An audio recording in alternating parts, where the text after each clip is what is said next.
Vous est-il déjà arrivé tard dans la nuit, seul dans votre chambre, le cœur brisé d'essayer de prier? Avez-vous déjà fermé les yeux, joint les mains et commencé à vous confier à Dieu pour ensuite sentir vos mots s'évaporer comme par magie? Connaissez-vous ce moment terrible où vous réalisez que vous parlez, mais que vos mots semblent se heurter au plafond et vous revenir en pleine figure? Comme s'il existait une barrière invisible entre vous et le ciel et que peu importe vos cris, vos larmes, vos supplications, de l'autre côté, il n'y a que le silence. Un silence lourd, suffocant, qui semble confirmer toutes vos pires craintes. Vous n'êtes pas seul à vivre cette expérience douloureuse.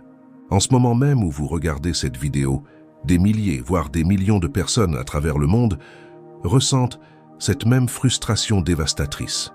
Des personnes sincères qui désirent vraiment se connecter à Dieu, qui ne jouent pas avec la foi, mais qui ont l'impression que leurs prières se perdent dans un abîme sans fond. Et ce sentiment n'est pas seulement frustrant, il est destructeur. Il érode lentement votre foi jour après jour, prière après prière restée sans réponse, jusqu'à ce que vous commenciez à remettre en question tout ce que vous croyiez vrai. Et le pire, quand on regarde autour de soi à l'église, qu'on consulte les réseaux sociaux, qu'on écoute les témoignages pendant les offices, on a l'impression que tout le monde, absolument tout le monde sauf soi, a une relation magique avec Dieu. Cette sœur a toujours un nouveau témoignage à partager. J'ai prié, et le lendemain, Dieu m'a exaucé de façon miraculeuse. Ce collègue vous raconte sans cesse comment Dieu lui a clairement parlé d'une situation particulière. Je priais, et j'ai senti que Dieu me disait exactement quoi faire. Ce pasteur publie chaque jour sur Instagram des photos des miracles qui se sont produits en réponse à ses prières. Guérison, grâce, portes qui s'ouvrent, vie transformée. Et vous êtes là, dans votre salon, dans votre chambre, dans votre voiture garée avant de partir au travail, priant avec toute la sincérité dont vous êtes capable, du plus profond de votre cœur. Vous ne faites pas semblant. Vous ne le faites pas par obligation religieuse. Vous avez vraiment, sincèrement, désespérément besoin que Dieu vous entende. Vous avez besoin d'une réponse. Vous avez besoin d'un miracle. Vous avez besoin de sentir qu'il est là, qu'il se soucie de vous, que vous ne criez pas dans le vide. Mais qu'obtenez-vous en retour? Le silence. Un silence assourdissant qui fait plus mal que n'importe quel rejet humain que vous ayez jamais connu. Car lorsqu'un être humain vous ignore, vous pouvez trouver des explications. Oh, il est peut-être occupé. Elle n'a peut-être pas vu mon message. Il traverse peut-être des problèmes personnels. Mais quand on a l'impression que Dieu nous ignore, que faire? Comment justifier le silence d'un Dieu qui est censé nous aimer, qui est censé prêter attention à chaque détail de notre vie, qui est censé se soucier de nous plus que nous ne pouvons l'imaginer? La seule conclusion à laquelle notre esprit blessé peut parvenir est « Le problème, c'est moi. Il y a quelque chose de profondément anormal en moi. » Et c'est ainsi que commence la spirale infernale de la culpabilité. On se met à se demander « Ai-je trop péché? Y a-t-il quelque chose dans ma vie qui bloque mes prières? Dieu me punit-il pour cette chose que j'ai faite il y a des années et que je n'ai jamais vraiment confessée? Ma foi est-elle trop faible? Est-ce que je ne jeûne pas assez? Devrais-je prier plus longtemps par jour? Y a-t-il un rituel particulier que je néglige?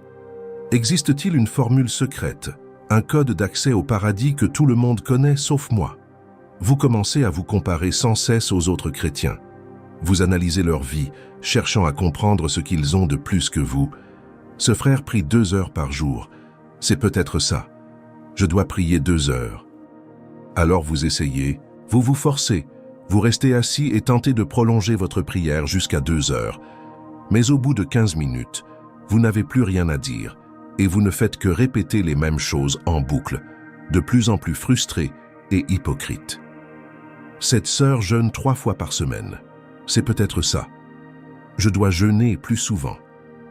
Alors vous commencez à jeûner, mais vos prières pendant le jeûne semblent aussi vides qu'avant, sauf que maintenant vous avez faim en plus, et la culpabilité grandit en vous comme une mauvaise herbe qui étouffe tout sur son passage. Elle s'entremêle à chaque pensée, à chaque tentative de prière, à chaque instant où vous essayez de vous rapprocher de Dieu, jusqu'à ce que vous puissiez à peine commencer à prier, car avant même d'ouvrir la bouche, la voix de la culpabilité hurle dans votre tête. Pour qui te prends-tu pour parler à Dieu? Regarde qui tu es. Regarde combien de fois tu as échoué. Regarde à quel point tu es indigne. Dieu a des choses plus importantes à faire que de t'écouter. Et finalement, beaucoup d'entre vous qui regardez cette vidéo en sont arrivés à ce point critique. Vous avez tout simplement baissé les bras. Pas complètement, car vous refusez de l'admettre.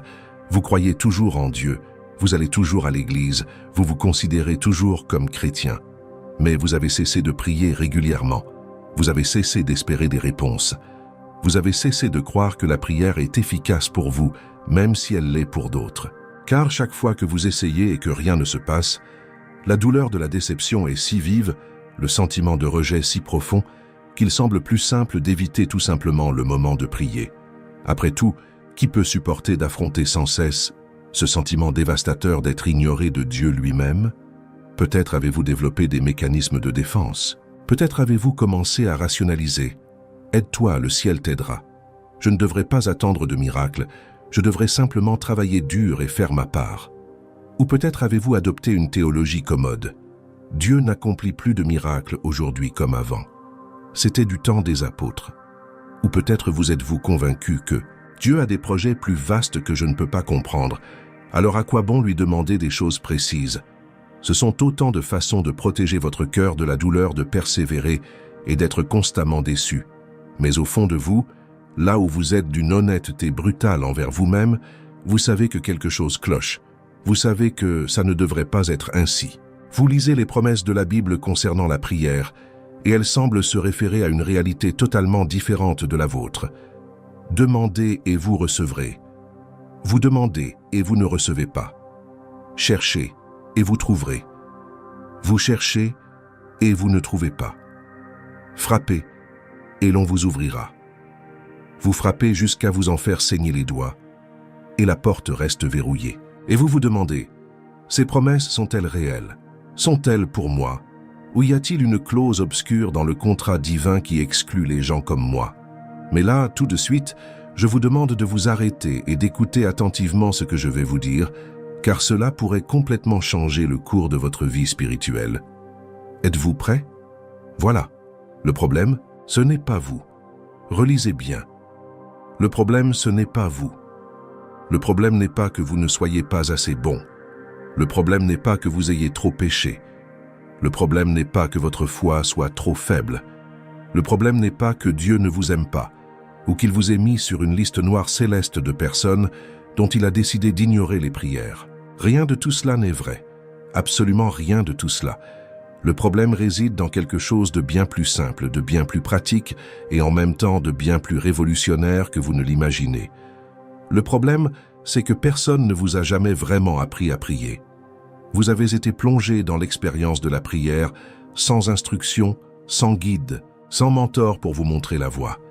C'est comme si l'on vous donnait un violon et qu'on s'attendait à ce que vous jouiez une symphonie, simplement parce que vous avez envie de faire de la musique. L'envie ne suffit pas. La sincérité ne suffit pas. Vous devez apprendre la technique. Vous devez comprendre les principes. Vous avez besoin d'être enseigné par quelqu'un qui sait. Et dans les prochaines minutes, et même pendant toute cette vidéo, je vais faire exactement cela.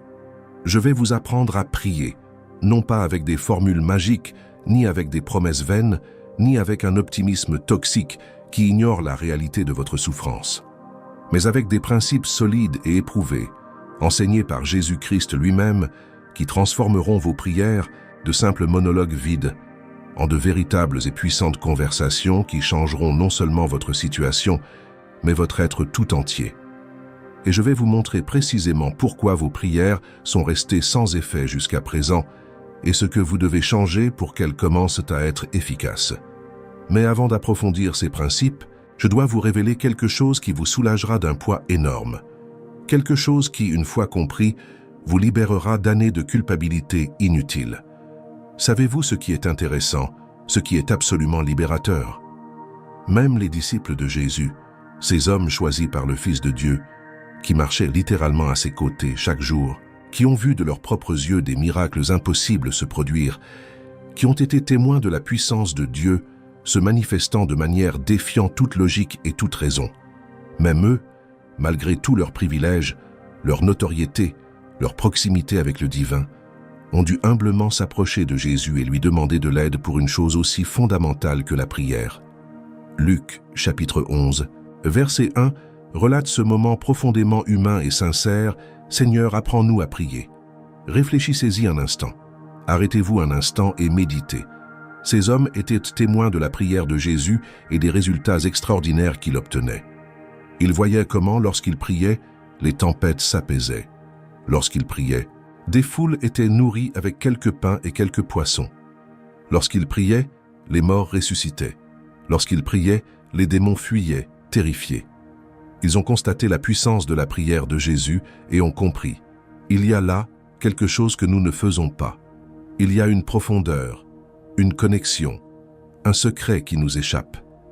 Et au lieu de faire semblant de savoir, au lieu de persévérer dans la prière erronée par orgueil en admettant leur ignorance, ils furent honnêtes, vulnérables, humbles. Seigneur, nous ne savons pas comment faire. Apprends-nous. Quel moment révolutionnaire! Les disciples eux-mêmes, ceux qui allaient plus tard écrire une grande partie du Nouveau Testament, ceux qui allaient fonder l'Église, ceux qui allaient accomplir des miracles au nom de Jésus, reconnurent qu'ils avaient besoin d'apprendre à prier. Répondez-moi, si même les disciples, malgré leur proximité privilégiée avec Jésus, ont eu besoin de lui demander comment prier, pourquoi vous sentez-vous coupable d'avoir besoin d'apprendre vous aussi?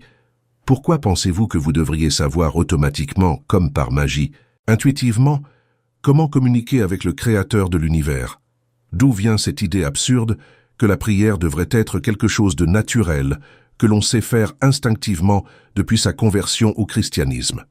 En réalité, apprendre à prier n'est pas honteux mais sage. Ce n'est pas une faiblesse mais de l'humilité. Ce n'est pas admettre un échec, mais reconnaître son désir de prier correctement. Et non de se contenter de répéter de belles paroles vaines. Les disciples n'ont pas échoué parce qu'ils ont eu besoin de demander de l'aide. Ils ont fait preuve de sagesse en reconnaissant leurs besoins et en cherchant l'enseignement auprès de la bonne personne. Et voici un autre point crucial que vous devez comprendre avant de poursuivre. Dieu vous entend. Je sais que vos expériences jusqu'à présent vous ont laissé croire le contraire. Je sais que le silence que vous avez ressenti était si réel, si tangible, qu'il semble impossible de croire que Dieu vous écoutait vraiment. Mais il ne s'agit pas d'un vague espoir que je vous offre pour vous réconforter temporairement. Il ne s'agit pas d'un vœu pieux. Il ne s'agit pas d'un vœu pieux vain. Il s'agit d'une promesse biblique inébranlable, éprouvée depuis des millénaires et confirmée par des millions de témoignages à travers l'histoire. Le psaume 34, verset 17, ne laisse aucun doute. Les justes crient, et l'Éternel les entend. Il les délivre de toute leur détresse. Vous avez bien compris? Il les entend. Pas « peut-être qu'il les entend ». Pas qu'il pourrait les entendre si vous avez de la chance. Pas qu'il les entend quand il est de bonne humeur. Il les entend. C'est un fait, c'est une garantie, c'est une promesse qui ne faillit jamais. Le psaume 66, verset 19, le confirme à nouveau. Mais Dieu m'a vraiment entendu. Il a prêté attention à la voix de ma prière. Le psalmiste témoigne de son expérience personnelle. J'ai prié, Dieu a entendu, Dieu m'a exaucé. Il ne s'agit pas de théorie, ni de théologie abstraite. C'est le témoignage de quelqu'un qui a mis la promesse à l'épreuve et l'a trouvée vraie. La première épître de Jean, chapitre 5, versets 14 et 15, apporte un éclairage supplémentaire. Voici l'assurance que nous avons auprès de lui. Si nous demandons quelque chose selon sa volonté, il nous exauce. Et si nous savons qu'il nous exauce, quelle que soit notre demande, nous savons que nous l'avons obtenue. Vous en comprenez toute la portée? Lorsque vous priez selon la volonté de Dieu, il vous écoute. Et s'il vous écoute, vous avez déjà la réponse même si elle ne s'est pas encore manifestée concrètement. Alors, quel est le problème? Si Dieu écoute, si Dieu répond, si les promesses sont réelles et vraies, pourquoi n'en faites-vous pas l'expérience? Voici la réponse qui changera tout. Le problème ne vient pas de lui. Dieu transmet. Dieu est disponible. Dieu est attentif. Le problème, c'est la connexion. Le problème, c'est l'harmonie. Le problème, c'est l'écoute. Permettez-moi d'utiliser une métaphore qui vous éclairera. Imaginez que la prière fonctionne comme une vieille radio. Vous souvenez-vous de ces radios que possédaient vos grands-parents? Celles où il fallait tourner le bouton très lentement, très soigneusement pour trouver la bonne station. Dieu est comme une station de radio qui émet 24h/24, 7J7, 365J-an. Sa fréquence est toujours active, toujours disponible, toujours en éveil, transmettant sans cesse amour, guidance, sagesse, puissance et bienveillance. Mais si votre radio est mal réglée, s'il y a des interférences sur la ligne, si vous essayez de capter son émission avec une antenne mal orientée, si vous essayez de vous syntoniser sur la mauvaise fréquence, s'il y a des interférences d'autres émissions plus aiguës autour de vous, vous n'entendrez pas clairement. Vous entendrez peut-être des bribes, des grésillements avec quelques mots épars, ou même rien du tout, juste du bruit blanc. Mais ce n'est pas parce que l'émission n'existe pas, ni parce que la station a cessé d'émettre. C'est simplement parce que vous n'êtes pas réglé sur la fréquence. Savez-vous ce qui provoque ce décalage catastrophique? Savez-vous ce qui crée ce brouhaha qui empêche une communication claire avec Dieu? Permettez-moi de vous en donner une liste, et vous vous reconnaîtrez dans au moins un de ces éléments, probablement plusieurs. La précipitation, la culpabilité, la peur, la routine mécanique, une anxiété rongeante, le manque de pardon, le doute, de mauvaises intentions, le manque de foi, un cœur partagé. Et la liste est loin d'être exhaustive. Analysons chacun de ces points, car il est essentiel que vous compreniez précisément comment ils sabotent vos prières. Premièrement, la précipitation. Combien de fois avez-vous prié à la hâte? Soyez honnête avec moi. Combien de fois votre prière s'est-elle résumée à ces 5 minutes précipitées avant de vous coucher, lorsque vous êtes déjà épuisé, que vous avez du mal à garder les yeux ouverts, que votre esprit est embrumé par la fatigue, et que vous lancez à Dieu une liste rapide de demandes, comme si vous passiez votre commande au drive d'un fast-food. Seigneur, bénis ma famille, mon travail, ma santé, mes enfants, mes finances, protège chacun du mal, aide un tel avec ce problème, guérisse un tel de cette maladie, ouvre les portes qui doivent être ouvertes, ferme celles qui doivent être fermées. Amen. Clic, éteint, tournez sur le côté, endormi. Et le lendemain, vous vous réveillez et vous vous demandez pourquoi vous n'avez pas ressenti la présence de Dieu à ce moment-là. Vous vous demandez pourquoi vos prières semblent si vides, si impuissantes. La réponse est évidente. Vous avez transformé la prière en une simple obligation à remplir pour cocher mentalement la case « devoir religieux accompli ». Vous n'avez pas de véritable rencontre avec Dieu. Vous ne parlez pas vraiment à quelqu'un que vous aimez. Vous agissez machinalement, comme lorsqu'on envoie un message d'anniversaire générique à une personne qu'on connaît à peine, par simple politesse. Imaginez ce que vous ressentiriez si une personne que vous aimez profondément vous traitait ainsi. Imaginez votre conjoint ou votre meilleur ami ne vous parler que pendant ces 5 minutes précipitées avant d'aller au lit, se contentant de vous donner une liste de choses à faire, sans jamais vraiment vous demander comment vous allez, sans jamais vous soucier de ce que vous avez à dire, sans jamais vous consacrer du temps de qualité simplement pour être avec vous. Combien de temps vous faudrait-il pour commencer à vous sentir utilisé, pour commencer à sentir que vous n'avez aucune valeur, que cette personne ne se soucie pas vraiment de vous, que vous n'êtes qu'un outil, un moyen de résoudre des problèmes. Dieu n'est pas un génie dans une lampe que l'on frotte à la hâte quand on a besoin de quelque chose. Il n'est pas un serveur cosmique qui attend de prendre votre commande et de vous la servir rapidement pour que vous puissiez partir. Il est un père qui désire une relation, une véritable conversation, un engagement de votre part, du temps, de votre présence. Et lorsque vous priez à la hâte, vous dites en réalité « Tu ne mérites pas mon temps. Tu n'es qu'une formalité pour préserver les apparences spirituelles. » Deuxièmement, la culpabilité. Elle est peut-être encore plus destructrice que la précipitation. Vous venez prier accablé par un poids de condamnation si lourd, si écrasant, que vous avez du mal à lever les yeux. Vous avez du mal à ouvrir la bouche. Vous commencez votre prière et avant même de demander quoi que ce soit, vous vous excusez. Pardon pour tout ce que vous avez mal fait cette semaine. Pardon pour toutes vos faiblesses. Pardon de ne pas être le chrétien parfait que vous pensez devoir être. Pardon, pardon, pardon.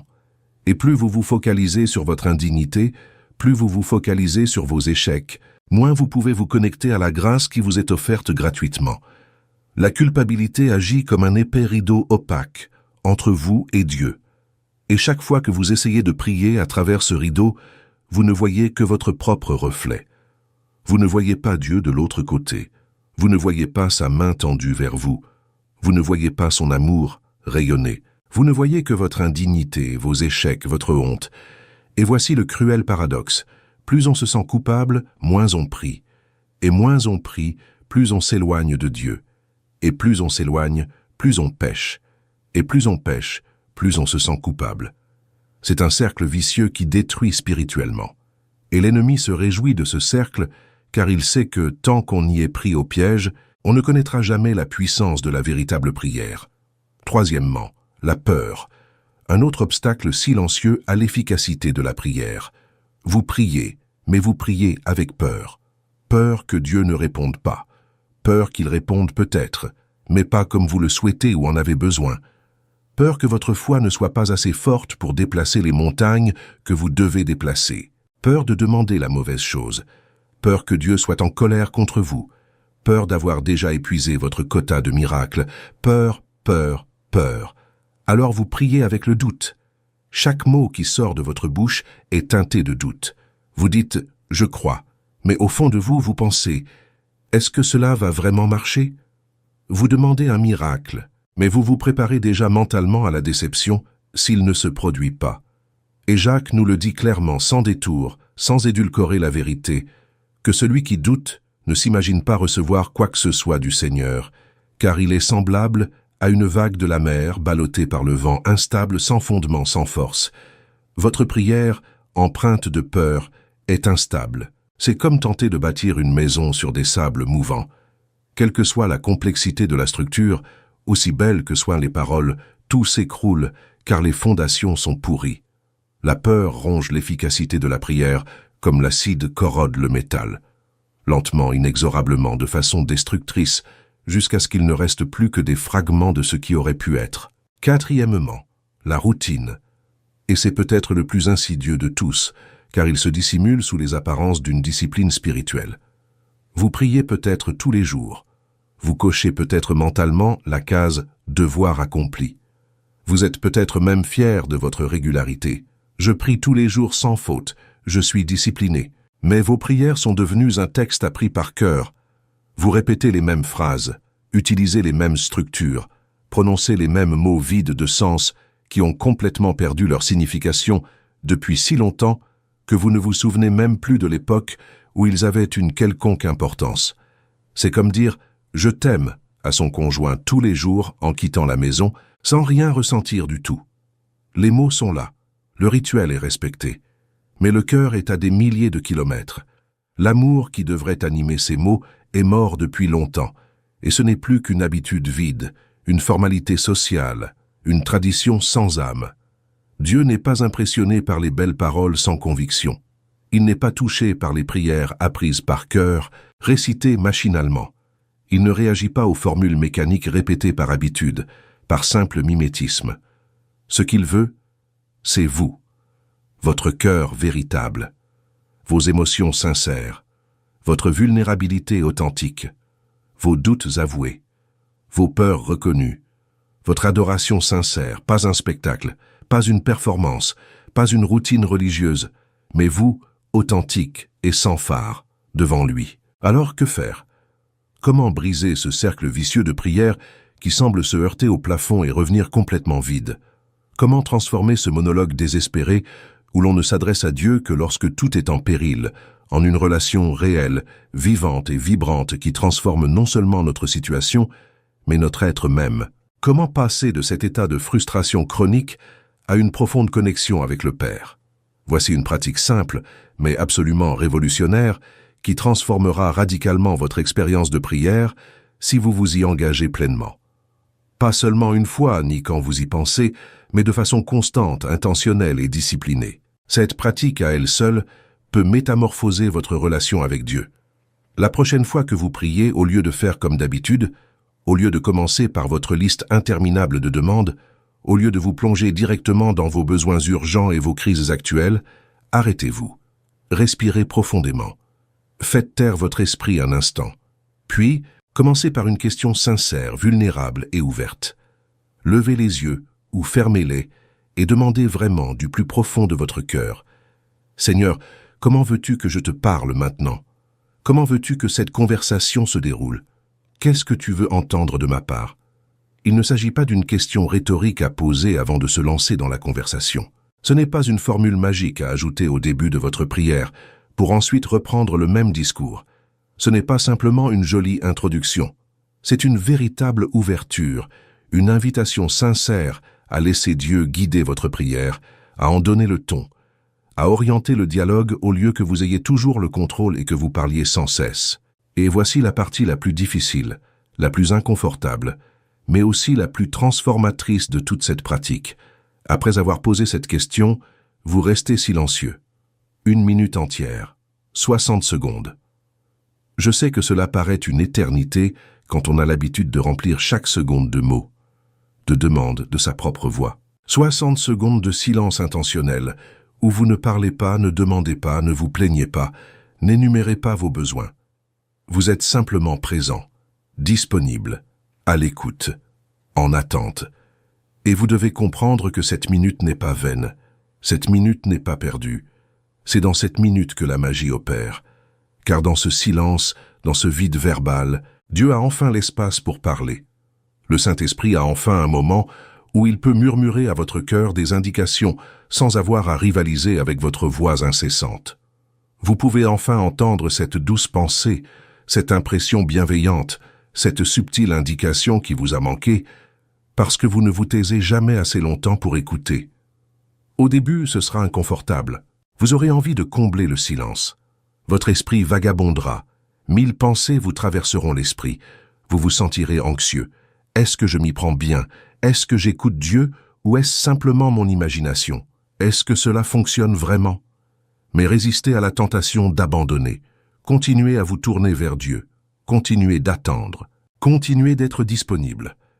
Et au fil du temps, en pratiquant cela jour après jour, semaine après semaine, vous découvrirez quelque chose d'absolument puissant qui révolutionnera non seulement votre vie de prière, mais aussi votre relation avec Dieu.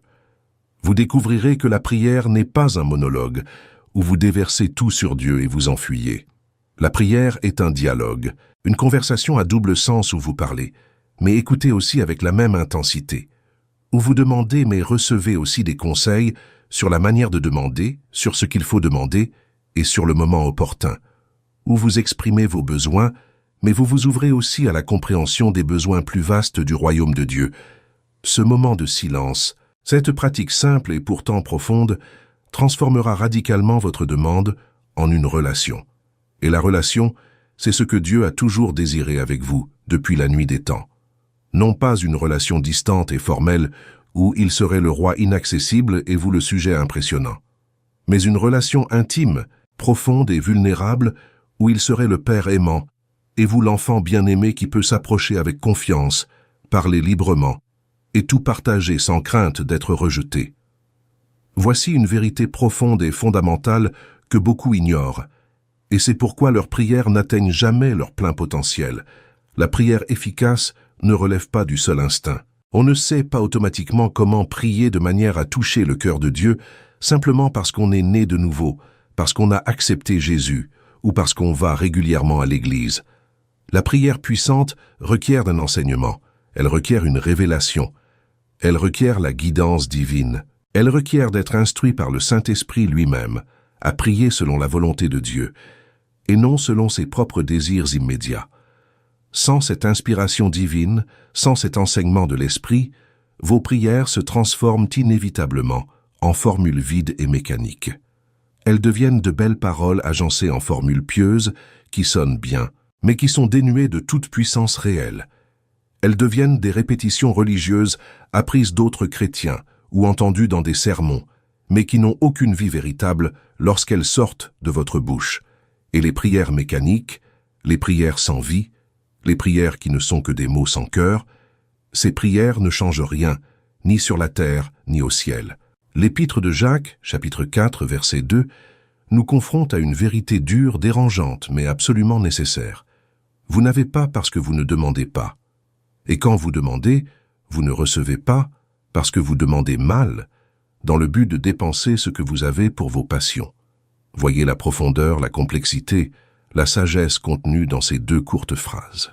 Deux problèmes distincts sont ici mis en lumière, et la plupart des gens sont aux prises avec au moins l'un d'eux, souvent avec les deux. Premier problème, tu ne l'as pas parce que tu ne demandes pas. Nombreux sont ceux qui vivent dans le besoin, dans la précarité, non pas parce que Dieu refuse de donner, ni parce qu'il est avare ou limité, mais simplement parce qu'ils ne demandent jamais. Ils pensent que Dieu devrait lire dans leurs pensées et combler tous leurs besoins sans qu'ils aient à formuler la moindre demande. Ils pensent que demander est inutile, voire un signe de manque de foi. Si Dieu m'aime vraiment, il devrait savoir ce dont j'ai besoin sans que j'aie à le lui demander. Mais Dieu veut que vous lui demandiez, non pas parce qu'il a besoin de l'information. Évidemment, il sait déjà ce dont vous avez besoin avant même que vous n'ouvriez la bouche, mais il désire la conversation, l'échange, la relation qui se tisse à travers la demande. Il veut que vous reconnaissiez votre dépendance envers lui. Il veut que vous ayez confiance en lui pour lui présenter vos besoins. Il veut vous apprendre à vous approcher avec hardiesse et assurance du trône de la grâce. Et cela ne s'apprend qu'en demandant. Deuxième problème. Et quand vous demandez, vous ne recevez pas, parce que vous demandez mal, dans le but de dépenser ce que vous obtenez pour vos plaisirs. Voici donc le deuxième groupe, ceux qui demandent, et même beaucoup, et qui peuvent même être très assidus dans leur vie de prière. Mais ils demandent pour de mauvaises raisons. Leurs motivations sont mauvaises. Ils demandent par désespoir, plutôt que par confiance. Ils demandent en exerçant une forme de contrôle, plutôt que de s'abandonner à Dieu. Ils cherchent à manipuler Dieu pour qu'il fasse ce qu'ils veulent, au lieu de s'aligner sur sa volonté. C'est comme une petite fille qui réclame de la glace tous les matins au petit déjeuner. Techniquement, elle en fait la demande. Elle n'est pas passive. Elle exprime clairement son désir. Mais sa motivation est totalement inappropriée. Elle ne comprend pas ce qui est bon pour elle. Elle n'a aucune notion de santé, de nutrition ou de moment opportun. Et quand elle n'obtient pas la glace demandée, elle est très frustrée et en conclut que ses parents ne se soucient pas d'elle, qu'ils sont mauvais, qu'ils la privent de joie. Mais la réalité est tout autre. Les parents aiment tellement leurs enfants qu'ils refusent ce qui pourrait leur nuire, même si cela provoque des larmes et des crises de colère sur le moment. Ils savent que donner de la glace au petit déjeuner tous les jours ruinerait la santé de l'enfant à long terme. Alors, ils disent non par amour et non par cruauté. Ils résistent à la demande immédiate pour préserver le bien commun. De même, combien de fois avez-vous prié pour des choses qui, si Dieu vous les avait accordées exactement au moment et de la manière dont vous les aviez demandées, auraient détruit votre vie? Combien de fois avez-vous prié pour une relation qui, si elle vous avait été accordée, vous aurait éloigné du plan de Dieu pour vous? Combien de fois avez-vous prié pour une opportunité qui, si elle s'était concrétisée au moment voulu, vous aurait éloigné du dessein de Dieu? Combien de fois, des années plus tard, avez-vous repensé à vos prières en vous disant « Dieu merci, il n'a pas exaucé cette prière. Dieu merci, il a dit non. Je demandais la mauvaise chose. » Et si vous pouviez cesser de formuler ces demandes désespérées, possessives et égocentriques? Et si vous appreniez à prier avec sincérité, avec la bonne motivation, le cœur pur, en parfaite harmonie avec le cœur et les desseins de Dieu? Et si vos prières cessaient d'être des tentatives pour convaincre Dieu de faire votre volonté et devenaient l'expression d'un désir de faire la sienne, tout changerait. Absolument tout. Car lorsque vous priez avec sincérité, vous ne recevez pas seulement des réponses, vous recevez les bonnes réponses, les meilleures réponses possibles. Vous ne voyez pas seulement des miracles, vous voyez les miracles qui comptent vraiment pour votre chemin éternel, et non pas seulement pour votre confort éphémère. Et c'est ici, précisément ici, que Jésus nous livre l'une des instructions les plus révolutionnaires et transformatrices sur la prière jamais donnée dans l'histoire de l'humanité. Matthieu chapitre 6 verset 6. Mais quand tu pries, entre dans ta chambre, ferme la porte et prie ton Père qui est là dans le secret, et ton Père qui voit dans le secret te le rendra. Le secret. Vous en avez probablement entendu parler des milliers de fois. Les pasteurs en parlent dans leurs sermons. Des livres en parlent. Des chansons en parlent. Mais en comprenez-vous vraiment le sens? Saisissez-vous véritablement la profondeur révolutionnaire de cette simple instruction? Tout d'abord, précisons ce que ce n'est pas. Il ne s'agit pas d'avoir une pièce parfaite chez soi, dédiée exclusivement à la prière, décorée de versets bibliques et bercée par une douce musique chrétienne. Ce n'est pas une question d'esthétique.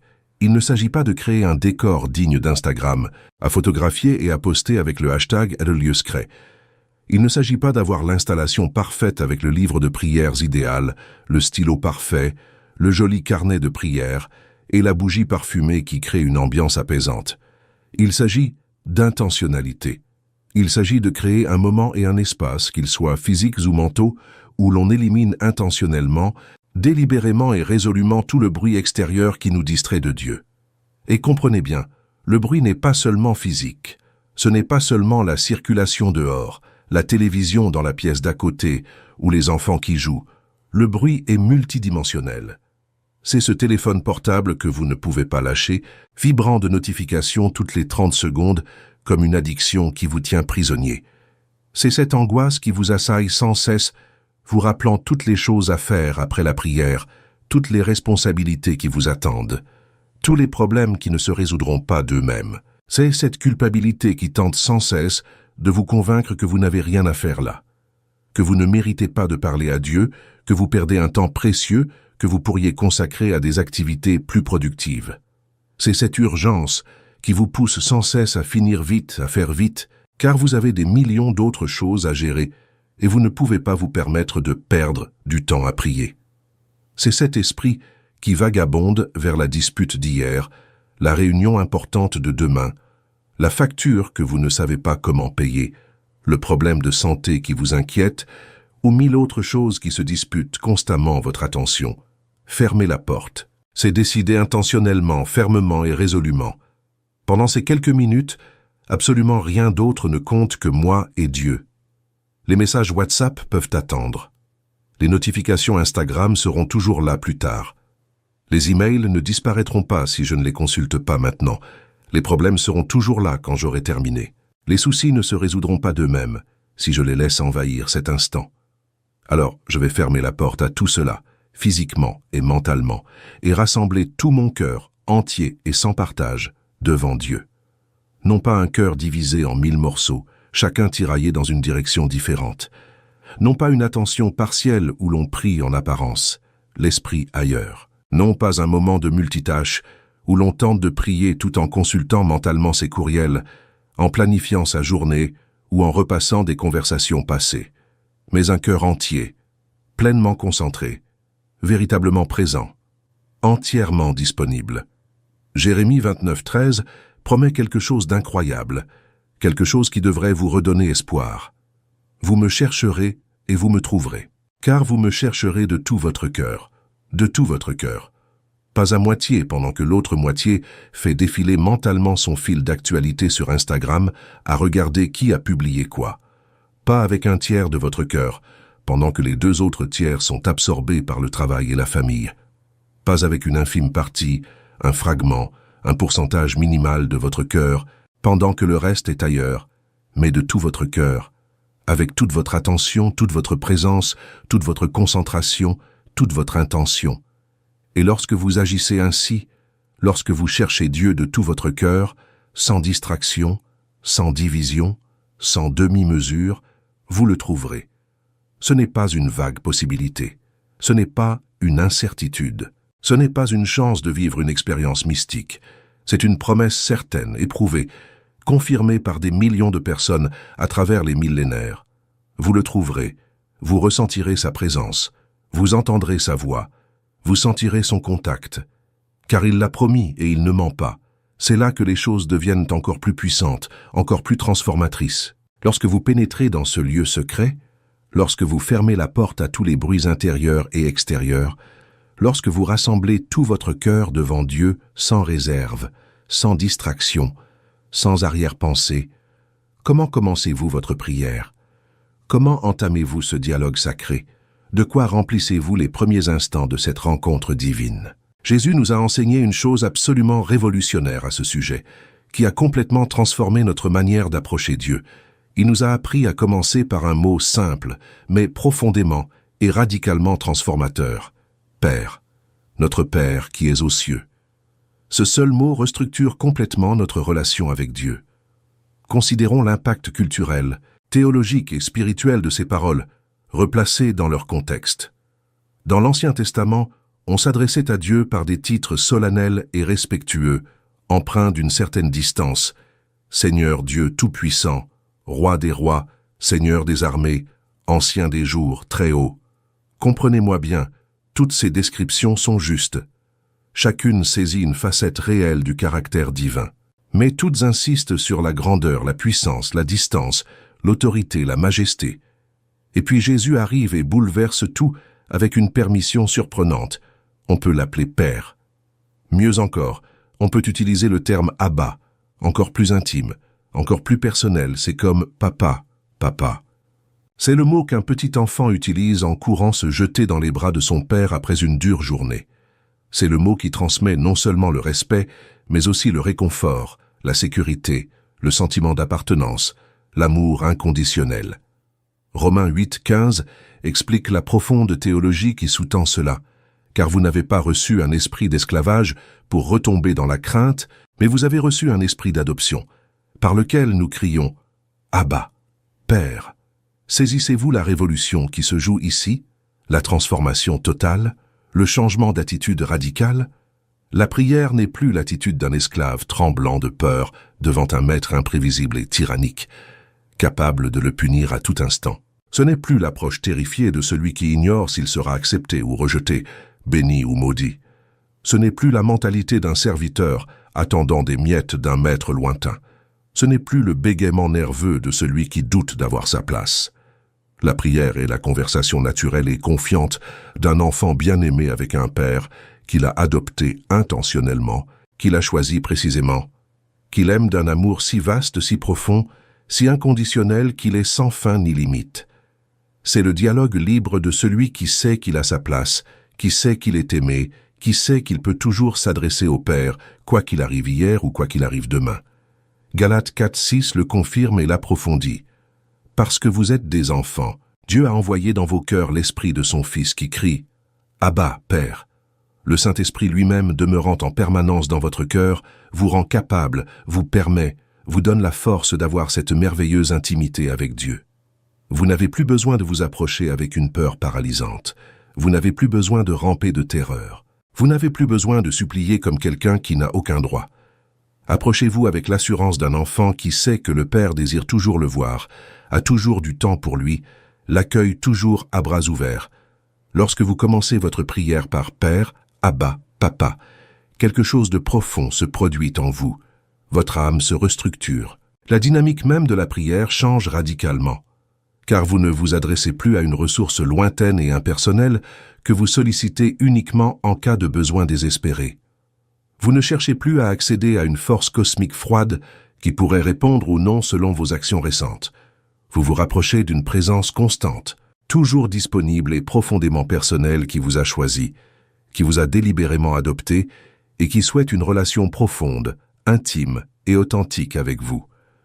Vous vous rapprochez de quelqu'un qui vous connaît mieux que vous-même, qui a été témoin de chaque instant de votre vie, même les plus honteux et les plus douloureux, et qui pourtant vous aime d'un amour indicible. Ce changement d'attitude est absolument crucial, non négociable pour une prière efficace.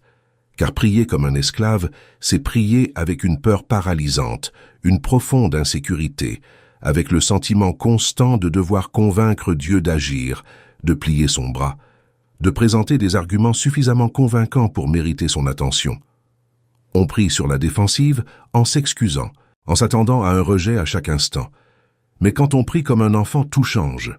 On prie avec une confiance inébranlable, non pas une confiance arrogante fondée sur soi-même, ni sur des présomptions basées sur ses performances ou ses qualités, mais une confiance absolue fondée sur la relation établie, l'appartenance confirmée, l'amour inconditionnel que le Père manifeste sans cesse.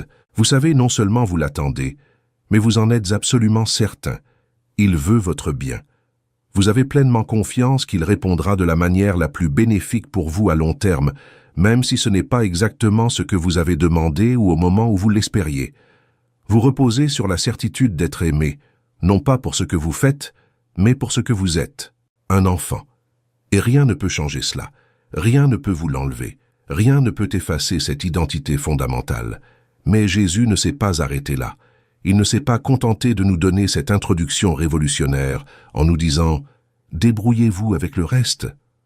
Après nous avoir appris à commencer par appeler Dieu Père, il nous montre un ordre précis et intentionnel dans la prière, absolument révolutionnaire, mais que la plupart des gens inversent complètement, et par conséquent, leurs prières n'ont pas la puissance qu'elles pourraient avoir. Écoutez attentivement ceci, car cela peut transformer radicalement votre vie de prière à jamais. Il vous faut commencer par l'adoration et la gratitude avant d'énumérer vos demandes. Que ton nom soit sanctifié. C'est la suite du Notre Père que Jésus nous a enseigné. Avant, donne-nous aujourd'hui notre pain quotidien. Avant toute demande personnelle, avant tout besoin urgent, avant toute crise, vient l'adoration. Vient la reconnaissance de qui est Dieu. Vient l'exaltation de son saint nom. Le psaume 100, verset 4, nous indique clairement la voie à suivre. Entrez dans ses portes avec des actions de grâce, dans ses parvis avec des louanges. Rendez grâce à Dieu, bénissez son nom. Vous entrez en présence de Dieu, vous vous approchez de son trône, vous entamez le dialogue avec gratitude et louange. Non pas avec des plaintes, non pas avec du désespoir, non pas avec une liste exhaustive de tout ce qui ne va pas et doit être réparé, non pas avec l'inquiétude de ce qui vous manque, mais avec une reconnaissante de qui il est et de ce qu'il a déjà accompli. Pourquoi? Parce que lorsque vous commencez à adorer et à rendre grâce, quelque chose de profondément puissant, d'une efficacité presque magique, se produit dans votre cœur. Votre cœur tout entier se réaligne sur la vérité. Votre perspective déformée change radicalement.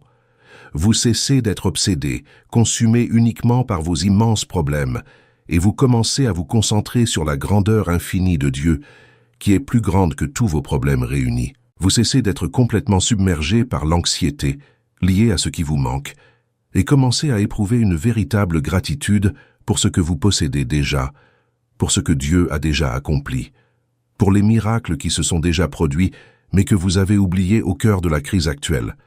Et lorsque vous faites cela, lorsque vous consacrez intentionnellement les 5 ou 10 premières minutes de votre prière à adorer Dieu pour ce qu'il est en lui-même et à le remercier précisément pour tout ce qu'il a déjà fait dans votre vie, vous découvrez quelque chose de surprenant. Ensuite, vous demandez avec beaucoup plus de foi et beaucoup moins d'anxiété. Réfléchissez à la logique simple et limpide de ceci.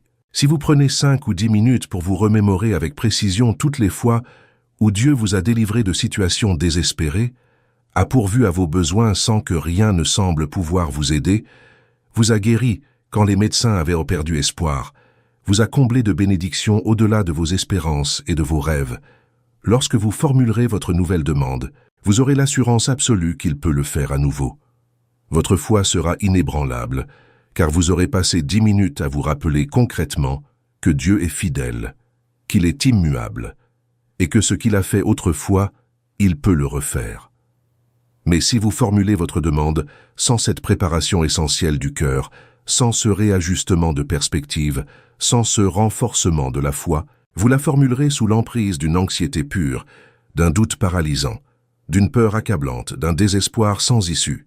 Et les demandes qui jaillissent d'un terrain aussi stérile produisent rarement des résultats probants.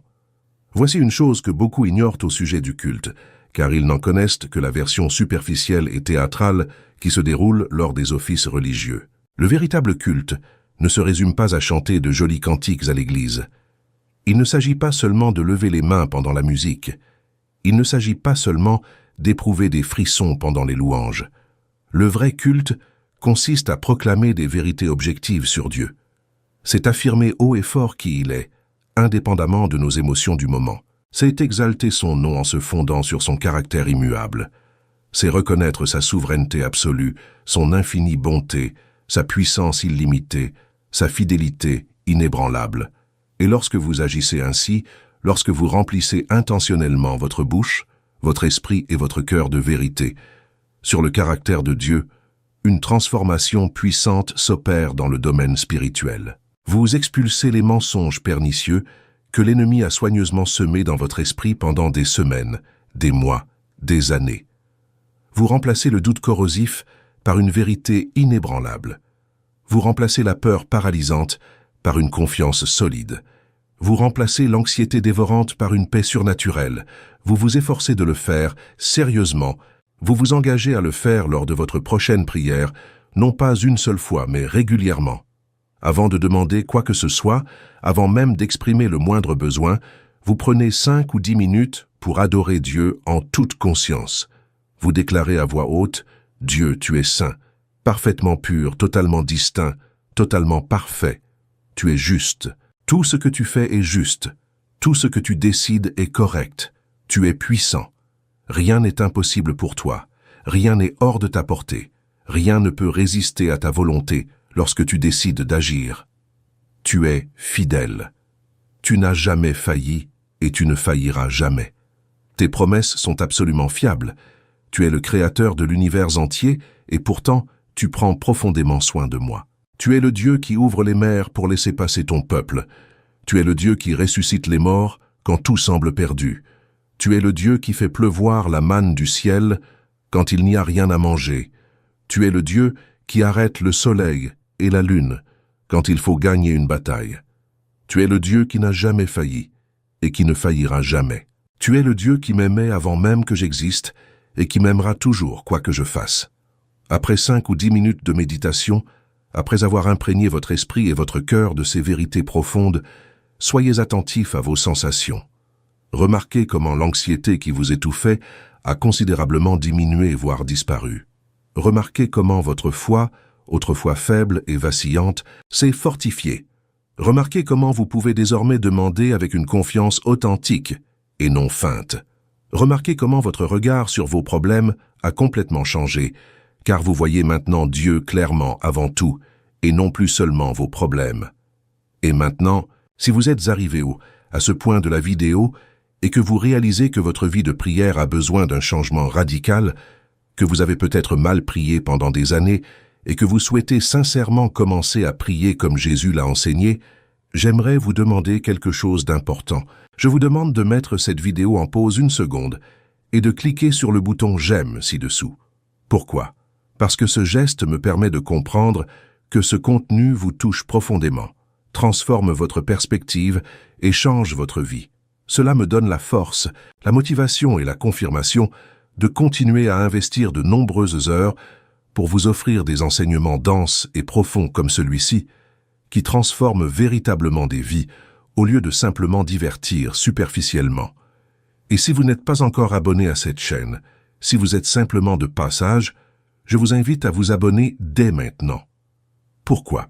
Parce que chaque semaine, sans faute, je vous propose un contenu profond et substantiel, comme celui que vous regardez en ce moment, qui vous aidera véritablement à progresser dans votre cheminement avec Dieu. Il ne s'agit pas de vidéos de motivation superficielle qui vous font du bien pendant 5 minutes sans rien changer. Ce sont des enseignements bibliques solides, pratiques et applicables qui font une réelle différence dans votre vie lorsque vous les mettez en pratique. Et activez la cloche de notification pour ne manquer aucune nouvelle vidéo, d'accord? Parfait, merci beaucoup pour votre attention. Continuons, car j'ai encore beaucoup de choses importantes et transformatrices à vous enseigner sur la prière qui révolutionneront votre vie. Après un moment de recueillement, après avoir soigneusement aligné sa volonté sur celle de Dieu, vient une étape dont beaucoup, étonnamment, ont profondément honte, voire se sentent coupables, demander le pain quotidien. Demander ce dont on a besoin au quotidien, les choses matérielles de la vie. Certains chrétiens croient sincèrement que la prière devrait se concentrer uniquement sur des questions spirituelles élevées, sur le salut des âmes de la damnation éternelle et sur l'expansion du royaume à travers le monde. Et si vous osez demander à Dieu de vous aider à payer votre facture d'électricité impayée, si vous osez lui demander de vous fournir le déjeuner de demain alors que le réfrigérateur est vide, si vous osez demander des choses aussi petites, banales, vous vous sentez égoïste, charnel, enfantin, spirituellement immature, de dérangé. Dieu avec des futilités alors qu'il a l'univers entier à gérer. Mais Jésus a complètement anéanti cette idée fausse, cette théologie déformée, en incluant intentionnellement « Donne-nous aujourd'hui notre pain quotidien » dans le modèle de prière central qu'il enseignait. Il affirme clairement, sans équivoque, Dieu se soucie profondément de votre vie quotidienne. Dieu se soucie véritablement de vos besoins concrets. Dieu veut que vous lui présentiez non seulement les grandes questions spirituelles, mais tout, absolument tout. La facture que vous ne savez pas comment payer, la voiture tombée en panne au pire moment, les provisions qui s'épuisent, le travail dont vous avez désespérément besoin, votre santé fragile qui vous inquiète. Tout cela compte pour Dieu parce que vous comptez pour Dieu, et tout ce qui vous affecte compte pour lui. Voyez ce que Jésus dit clairement dans Matthieu 6, versets 31 à 33. Ne vous inquiétez donc pas en disant « Que mangerons-nous? Que boirons-nous? De quoi nous vêtirons-nous » Car ce sont les païens qui recherchent toutes ces choses, et votre Père céleste sait que vous en avez besoin. Cherchez d'abord le royaume de Dieu et sa justice, et tout cela vous sera donné par-dessus. Avez-vous bien compris? Notre Père céleste sait que vous avez besoin de ces choses pratiques, terrestres et quotidiennes. Il ne dit pas que ces besoins n'ont aucune importance, que vous devriez les ignorer complètement, ou que s'en préoccuper est charnel. Il dit précisément que vous ne devriez pas vous en inquiéter outre mesure, car lui, votre Père aimant, s'en occupera fidèlement. Mais pour qu'il s'en occupe, pour qu'il y pourvoie, vous devez le lui demander.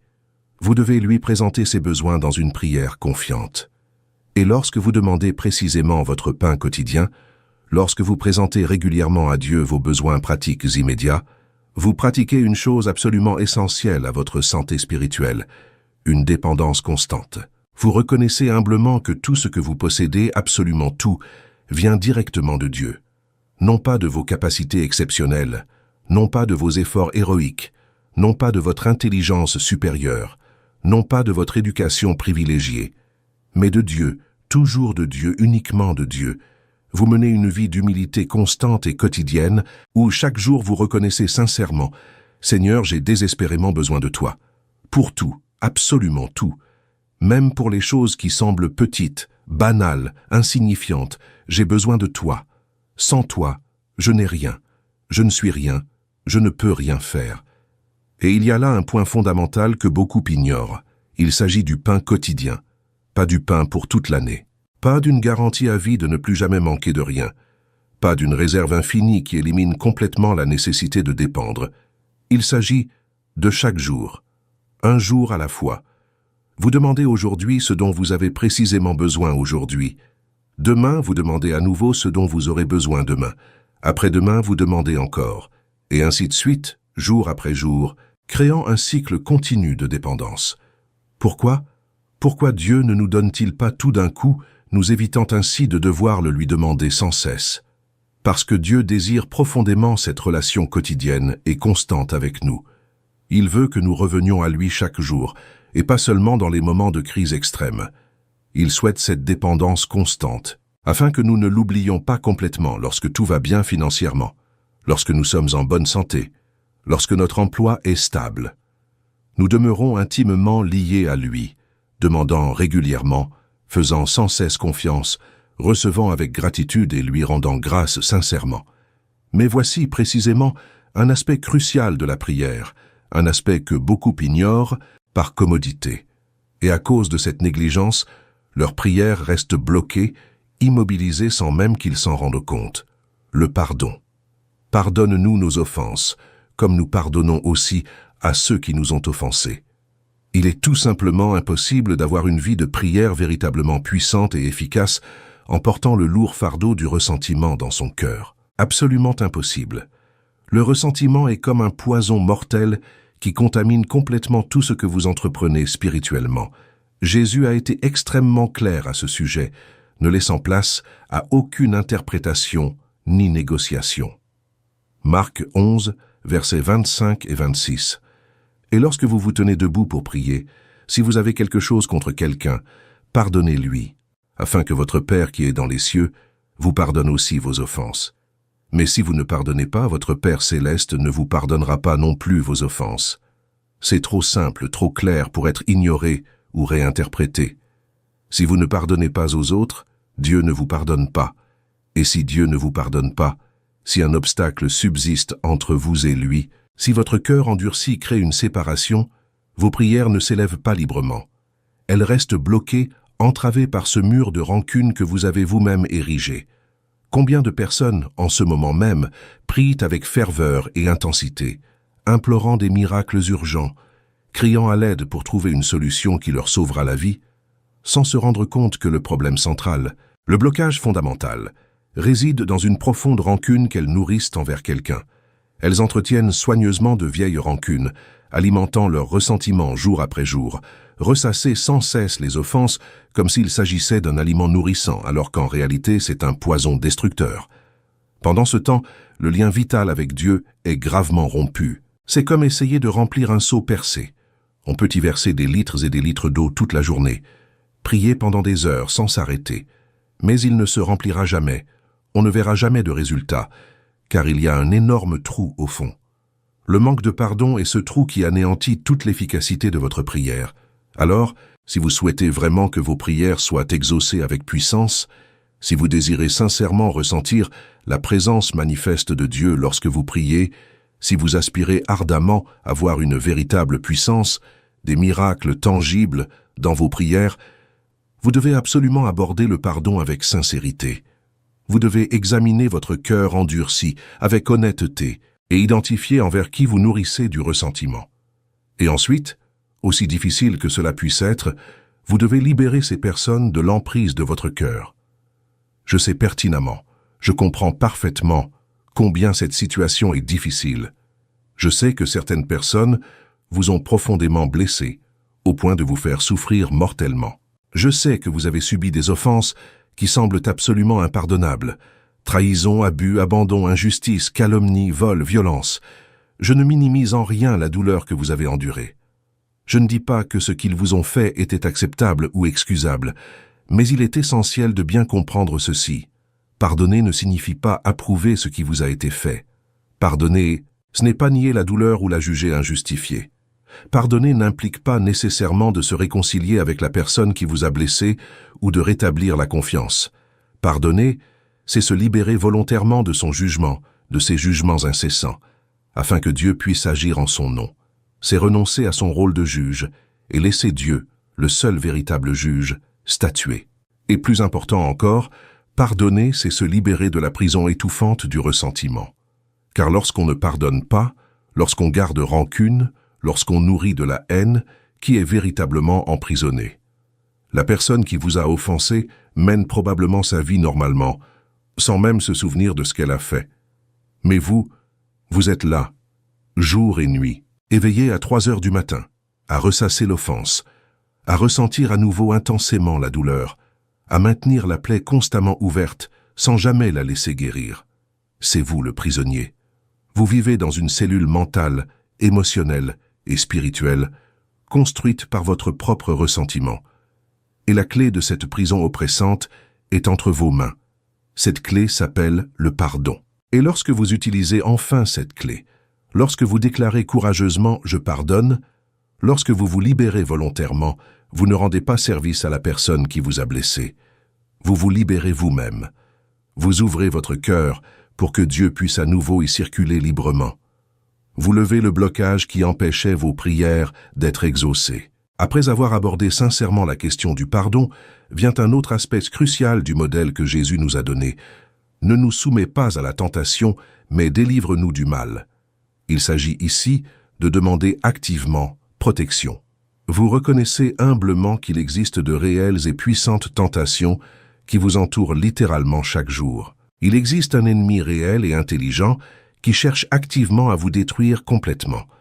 Et vous, aussi fort que vous vous croyez, vous n'êtes pas assez fort par vous-même pour résister efficacement à tout. Vous avez absolument besoin de la protection surnaturelle de Dieu. Vous avez désespérément besoin qu'il vous délivre activement du mal.